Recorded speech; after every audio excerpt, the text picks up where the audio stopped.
తాకట్లో ఉన్న మీ బంగారాన్ని విడిపించి ఆ రోజు ఆన్లైన్ రేటుకి కొంటాం. Sharma gold company. నమస్కారం, వెల్కమ్ టు సుమన్ టీవీ. నేను గీతాంజలి. ప్రస్తుతం మనతో పాటు శివరుద్ర సాధువు గురువు గారు ఉన్నారు. వారితో మాట్లాడదాం. గురుగారు నమస్కారం అండి. నమస్కారం అమ్మా. చాలా మంది సంతాన సమస్యలతో బాధపడుతూ ఉంటారు. అయితే కొన్ని ప్రత్యేకమైన క్షేత్రాల్లో గరుడ ప్రసాదం అని అందిస్తారండి. వాటి కోసం వెళ్ళి ప్రసాదం తీసుకుని మేము ఇలా ఫలితం పొందామన్న వాళ్ళని చూసాం. అయితే దైవారాధన చేస్తే ఖచ్చితంగా సంతాన భాగ్యం కలుగుతుందనేది చాలా మంది నమ్మకం. అందులో ప్రధానంగా సుబ్రహ్మణ్య స్వామి, నాగరాజు ఆరాధన చేస్తూ ఉంటారు. అంటే సుబ్రహ్మణ్య స్వామిని ఆరాధించడం వల్ల సంతాన సమస్యలు తొలగిపోతాయా? అసలు ఏ విధంగా ఆరాధించాలి? అసలు ఒక వ్యక్తికి అంటే ఒక జంటకి ఈ సంతాన సమస్య అనేది ఎందుకు వస్తుంది? ఒకసారి అంటే జ్యోతిష్య పరంగా తీసుకుంటే గనక ఎటువంటి దోషాలు అంటారు? సుబ్రహ్మణ్యేశ్వర స్వామి అసలు ఎవరు? ఓ మాటకి వెళ్తే ఆయన గారు వచ్చేసి మనం గతంలో మాట్లాడినట్టుగా అగ్నిదేవుడు మోహిస్తూ ఉన్నప్పుడు చూసిన 6 రూపాల ద్వారా స్వాహాద్ది రావడం చేత వారి ఇద్దరి కలయికలో పుట్టినవాడు 6 ముఖాలతో సుబ్రహ్మణ్యేశ్వర స్వామి. ఆయన గారు వచ్చేసేసి 6 ముఖాలతో ఉంటాడు ఖచ్చితంగా. అయితే ఆయన గారి తండ్రి అగ్ని, స్వాహ తల్లి కాబట్టి ఆయన గారికి వర్తన ఎలా వచ్చింది అనేది ఆలోచించాలి. ఇక్కడ ఆదిశేషు, కర్కాటేశ్వరుడు, కాళిందుడు, తర్వాత వాసుకి అనేది ఏంటంటమ్మా శివుడి యొక్క విశేషాలను మనం చెప్తారు చాలామంది. కానీ శివుడి మెడలో ఉన్నది కర్కాటేశ్వరుడు, వాసుకి అని వీళ్ళందరూ 5 అనమాట. అయితే ఇలా 5 ఉండడం చేత అసలు సంతానానికి లేకపోతే ఇప్పుడున్న దోషాలకి లేదంటే కుజదోష, సర్పదోష, శికాల సర్పదోషాలు, కల్ప సర్పదోషాలకు తేడా ఏమిటి, అసలు వీటికి వీటి వర్తన ఏందనేది తెలుసుకోవాలి. కొంచెం డీప్గా వెళ్ళి చూస్తే ఒక 200-300 సంవత్సరాల క్రితమో లేకపోతే 100 సంవత్సరాల క్రితమో ఇప్పటికే కొన్ని గ్రామాల్లో మన దగ్గర ఫెసిలిటీస్ అన్నీ లేవు. ఖచ్చితంగా బయటికే వెళ్తారు అన్ని విషయాలే. కాబట్టి ఈ సర్పానికి సంబంధించినది మొదట చెడు జరుగుతుంది బయట. ఎలా జరుగుతుంది అని అంటే అమ్మా కొన్ని వివరణలు చూస్తే ఈ మన దగ్గర అంత డస్ట్ అంతా అంటే ఈ చెత్త చెదారాలంతా తీసుకొచ్చి ఒక దగ్గర వేసి పెడతారు. ఒకప్పుడు ఏంటంటమ్మా ఈ మలమూత్రాలకు సంబంధించిన దాంట్లో చాలామంది బయటికి వెళ్ళినప్పుడు మనకు తెలియకుండానే చాలా ప్రాంతాలన్నింటినీ మనము శుభ్రంగా ఉండకుండా చూసుకునే సమయాలు. అసలు వాళ్ళ ద్వారా మనకు ఎందుకు వచ్చిన విశేషాలు అంటే మొదట ఎక్కడ అపవిత్రత జరుగుతుంది అనేది తెలుసుకోవాలంటే ఇప్పుడు ఇంత అడ్వాన్స్ టెక్నాలజీ ఉంది కానీ ఎప్పటిదో దోషము మన మీదకి ఎలా వచ్చింది? నువ్వు ఇప్పుడు పుట్టావు, నీకు తక్కువ దోషం ఉంది స్వామి అని అంటే నా జీవితంలో పాముని చంపలేదు, పాముని కనీసం చూడలేదు నాయన, కానీ నాకు దోషం ఎలా వచ్చింది అని అన్న విషయం వెనక్కి చూస్తే ఒక సర్పదోషం సంబంధించింది ఎలా వస్తుందంటమ్మా చంపడం చేత వచ్చినది ఒక దోషం. నీవు పుట్టలో నుంచి బయటికి తీసి దాన్ని ఇబ్బంది పెట్టడం ఒక దోషం. కొంతమంది మనం చూస్తుంటాం పొలాల్లో ఏదైనా పని కోసం ఆకతాయికతత్వంగా చేసేది ఒకటవుతుంది.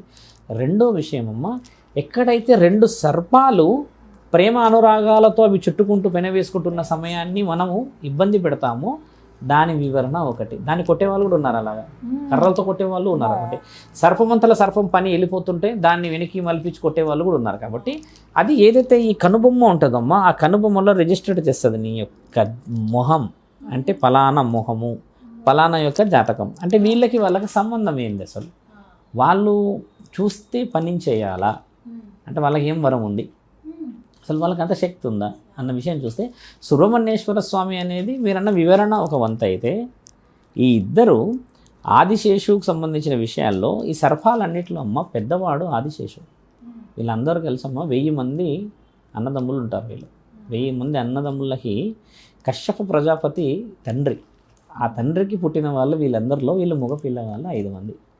ఈ 5 మంది ఏం చేశారంటే అమ్మ ఒకానొక సందర్భం, నేను గతంలో కూడా చెప్పాను మీకు, ఒకానొక సందర్భంలో ఆ తండ్రికి 2 భార్యలు ఉండడం చేత ఒక భార్యకి సంతానమే ఉండదు అసలు, ఇంకొక భార్యకేమో 1000 మంది ఉంటారు. ఈవిడ ఏం చేస్తుందంటే ఒక చెడ్డ ఆలోచన, ఒక అశ్వం అట పోతూ ఉంటే గుర్రం, ఈవిడ ఏమంటుందంటే ఎంత తెల్లగా ఉన్న గుర్రం పోతూ ఉంటే ఈ సంధ్యా సమయం చూసేటప్పుడు ఎంత ఆనందంగా ఉంది, చూడ్డానికి ఎంత చక్కగా ఉంది అని అంటారు. అన్నప్పుడు ఈ 1000 మంది కొడుకులు ఉన్న వాళ్ళని ఏమంటుందంటే అమ్మ ఆవిడ సర్పం మన ఈ గుర్రము ఎంత తెల్లగా ఉన్నదని అన్న మాటలో తోక మాత్రం గమనించి చూడు నల్లగా ఉంది అని అంటది ఈవిడని హట్ చేయడానికి అంటది అన్నమాట రెండో భార్యని. ఈవిడకి పిల్లలు ఉండరు, కాకపోతే ఈవిడ ఏదైనా చెప్పినా ఈవిడకి నచ్చకపోవడం చేత హెచ్చరికలాగా చెప్తే లేదు లేదు అక్క అది తెల్లగానే ఉంది తోక అని అన్నట్టే లేదు కావాలంటే రేపు ఇదే సమయానికి మనం చూద్దాము అని అంటారు. ఆ సమయానికి వెళ్ళిపోతుంది కదా.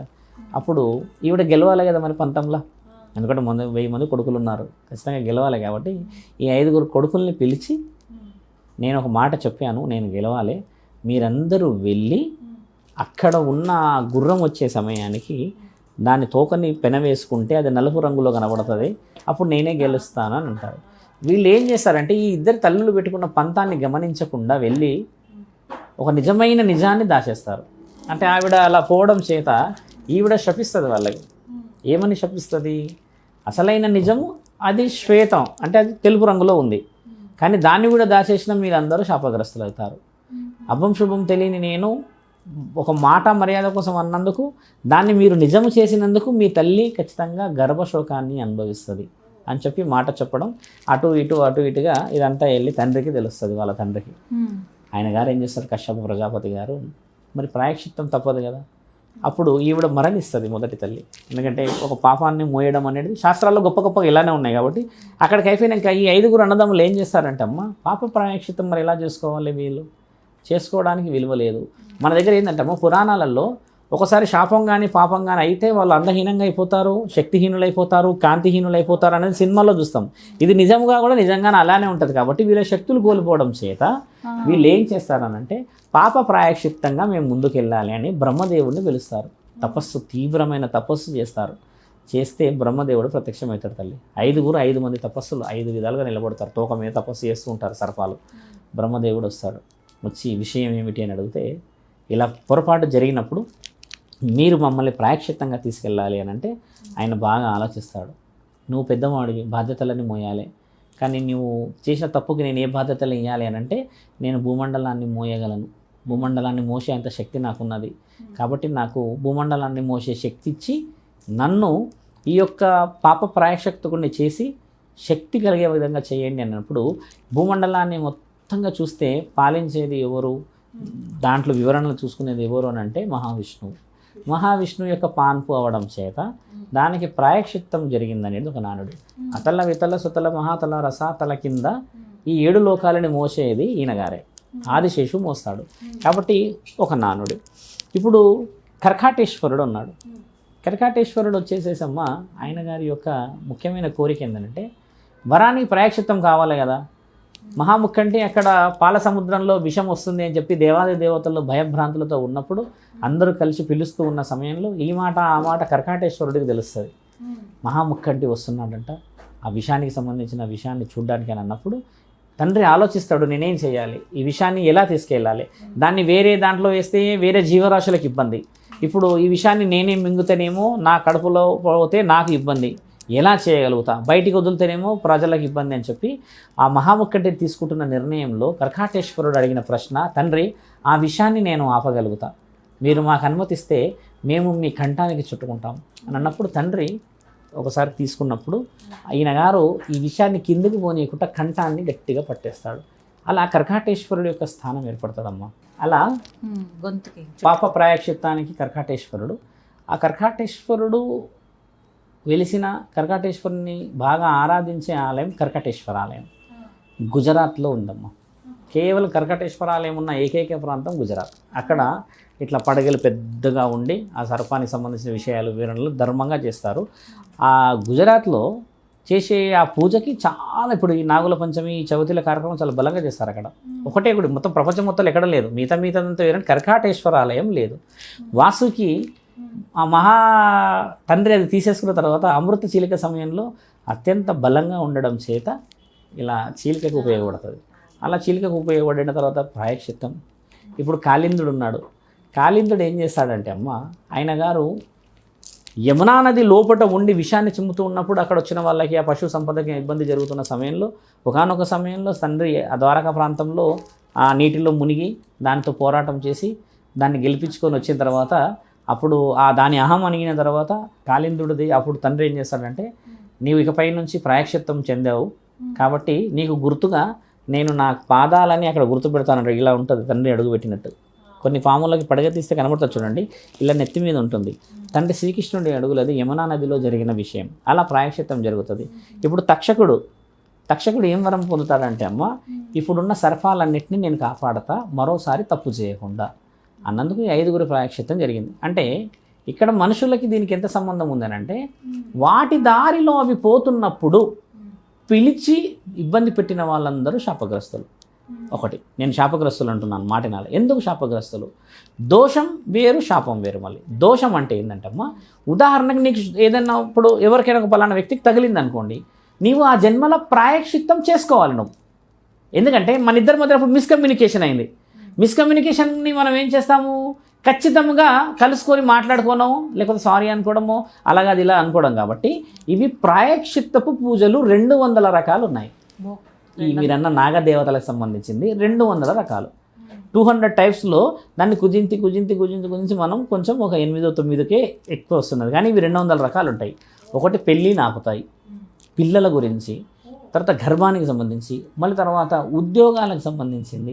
ఎందుకు ఆపుతాయి ఇలా తెలుస్తాయి అంటే నీకు జన్మ ప్రాయశ్చిత్తం చేసే సమయం వచ్చింది అని అన్నప్పుడే నీకు అది తెలిసేలా చేస్తారు. ఎడమ వైపు మచ్చలు ఉంటాయి తల్లి, చాలామందికి పెద్ద పెద్ద మచ్చలు ఉంటాయి, కొందరికి పామాహారాలు ఉంటాయి, కొందరికేమో ఇవి ఉంటాయి.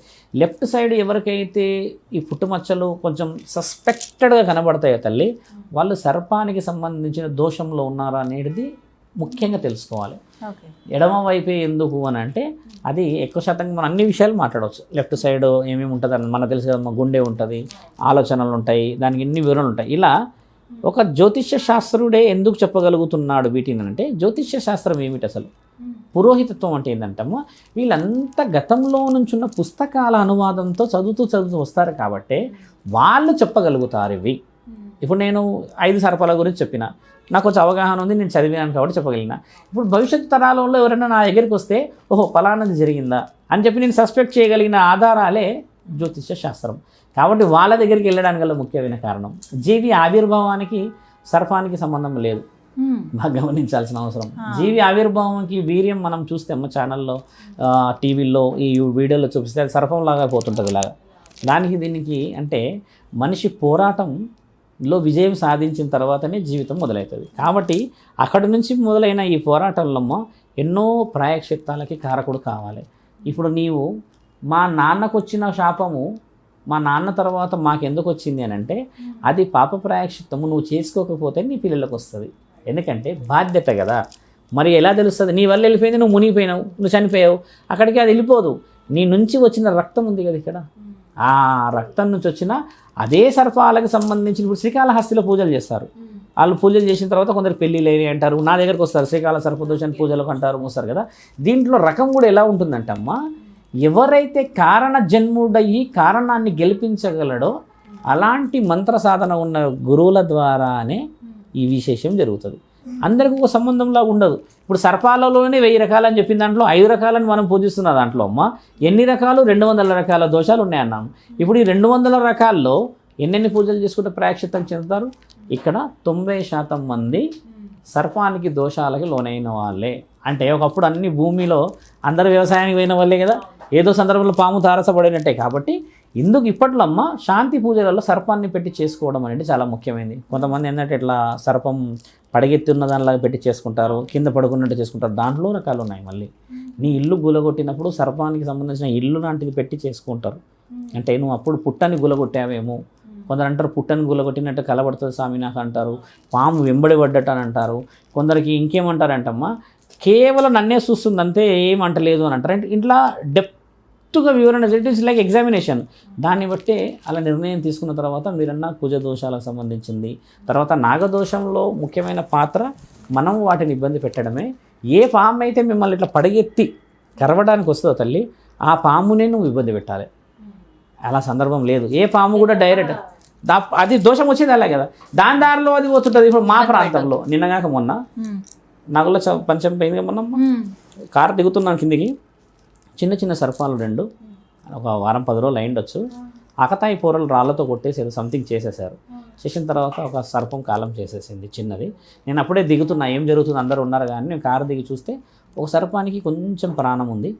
దాన్ని అలా కర్రతో తీసి సైడ్కి తీసుకెళ్ళి అటు వెళ్ళండి అన్నప్పుడు, అమ్మ నువ్వు గమనించు, అంత చిన్న సర్పము కదా, కన్ను ఇంత పెద్దగా దానికి ఉన్న సైజు తెరిచి మరీ చూస్తుంది అది. అంటే అంత స్పష్టత ఉన్నది వాళ్ళకని అర్థం. ఇప్పుడు మనం చేస్తున్న సమయం చూడమ్మా, మంచి చేస్తున్నాడా అనేది కూడా చూస్తుంది. ఇప్పుడు నువ్వు చెడు చేస్తుంటే కొట్టేటప్పుడు కూడా మనం గుర్తుపెట్టుకుంటాం. మనమైనా అంతే కదా, కొట్టేటప్పుడు అని గుర్తుపెట్టుకోమా, నేను వదిలిపెట్టను రా అని అంటాం. కొంతమంది పాపం చేసిన వాళ్ళ చెప్తే పుణ్యం చేసిన వాళ్ళని ఏదో ఒకసారి సాయం చేసుకుంటూ సాయంటారు కదా, అబ్సల్యూట్గా వాళ్ళకి అదే హక్కు. దేవాది దేవతల దగ్గర ఉండడం చేత వాళ్ళకి రక్షకులు. ఇందులో సుబ్రహ్మణ్యేశ్వర స్వామి అవతారం వేరు, ఆయన గారి వివరణ వేరు. వల్లీ సమేత సుబ్రహ్మణ్యేశ్వర స్వామి అనేది ఆయన రూపము తత్వంతో వచ్చిన పూజ వివరణలు వేరు, ఆదిశేషుడికి అందించే పూజ విశేషాలు వేరు, వాసుకి అందించే విశేషాలు వేరు, కర్కాటేశ్వరుడికి అందించే విశేషాలు వేరు. ఒక్కొక్క సర్పానికి ఉన్నది. అన్నిటికంటే ముఖ్యమైనదమ్మా, దేవీ దేవతలు కేవలం పాముల విషయ వివరణ ఎందుకు తీసుకుంటారంటే, ఒక సర్పం 1000 ఏళ్ళు కూడా బతకగలదు. కాబట్టి నిన్ను నీ ఆత్మని గుర్తుపెట్టుకోగలదు. నిన్ను నీ ఆత్మని గుర్తుపెట్టుకునే ఒక తత్వం ఉన్నది. కాబట్టి సర్పము గుడిలకు కాపల. కొన్ని సినిమాలు చూసాను, ఆ సర్పం ఉండదు అంటారుగా. ఎందుకంటారంటే అమ్మ నిన్ను గుర్తుపెట్టుకుంటుంది, ఫలానా అమ్మ అని అంటే ఫలానా అమ్మ మళ్ళీ ఇంకో జన్మలో ఏ అమ్మలాగా పుట్టిందంటే ఆ అమ్మ ఆత్మ గుర్తుపెట్టుకుంటుంది అది. కాబట్టి వాటికి సర్పబంధనం వేస్తారు. కొన్ని సందర్భాలు వింటూ ఉంటాం, ఆయన గారు ఆ గుడిలోనే ఉంటాడు, కనీసం ఆయన పక్క కూడా రాదంట, అదే అంటారు. వేరే వాళ్ళు రాగానే బుస్తుమన్నదంట అంటారు. అంటే ఇది ఆయనకి ఏ జన్మలు పుణ్యం ఉండడం చేత వాళ్ళ తత్వం రావడం చేత రక్ష. అంటే చాలా డెప్త్గా పోయే విషయాలు ఇవి. అదమ్మా మీరన్న వివరణ. వివరించారండి. ధన్యవాదాలు గురుగారు. నమస్కారము.